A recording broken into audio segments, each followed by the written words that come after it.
एक छोटी नदी के किनारे एक पेड़ पर एक तोता रहता था।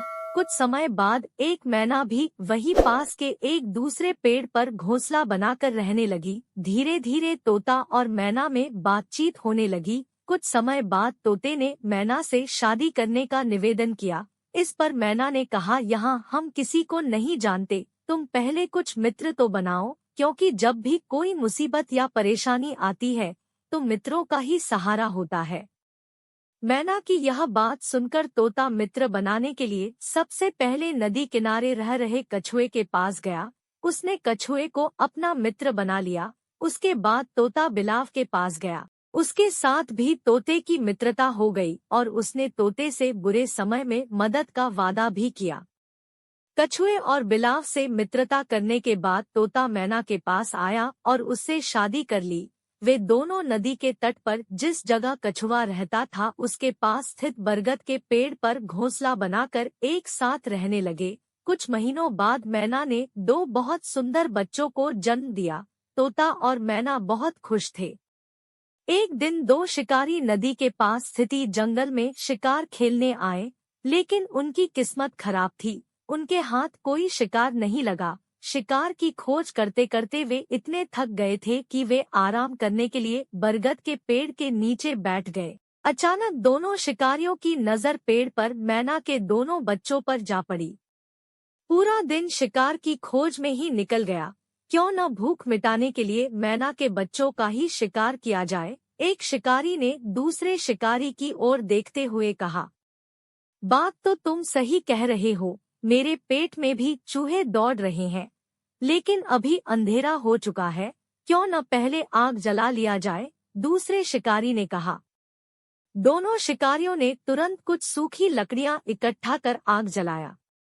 पेड़ पर बैठे तोते ने जब दोनों शिकारियों की बातचीत सुनी तो वह घबरा गया। वह बिना देर किए बिलाव के पास पहुंचा और उससे सारी बात बताई। बिलाव ने उसे दिलासा दिया और तोते के साथ चल पड़ा। बिलाव और तोता जब बरगद के पेड़ के पास पहुंचे तो देखा कि एक शिकारी पेड़ पर धीरे धीरे चढ़ा जा रहा है। बिलाव बड़ा बुद्धिमान था। उसने तुरंत नदी में डुबकी लगाई और शिकारियों द्वारा जलाए गए आग पर तुरंत पानी का छिड़काव कर दिया। उसने इस तरह 4-5 बार डुबकी लगाई और आग को पूरी तरह बुझा दिया। अंधेरा हो जाने के कारण जो शिकारी पेड़ पर चढ़ रहा था वह नीचे उतर आया। शिकारियों ने फिर एक बार आग जलाई, लेकिन बिलाव भी कहाँ मानने वाला था।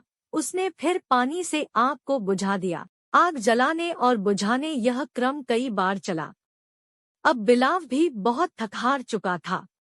अब तोता भागते भागते अपने मित्र कछुए के पास पहुंचा और उसे अब तक का सारा हाल कह सुनाया तो कछुआ भी मदद करने के लिए तैयार हो गया। कछुआ बिना डरे शिकारियों के सामने जाकर खड़ा हो गया।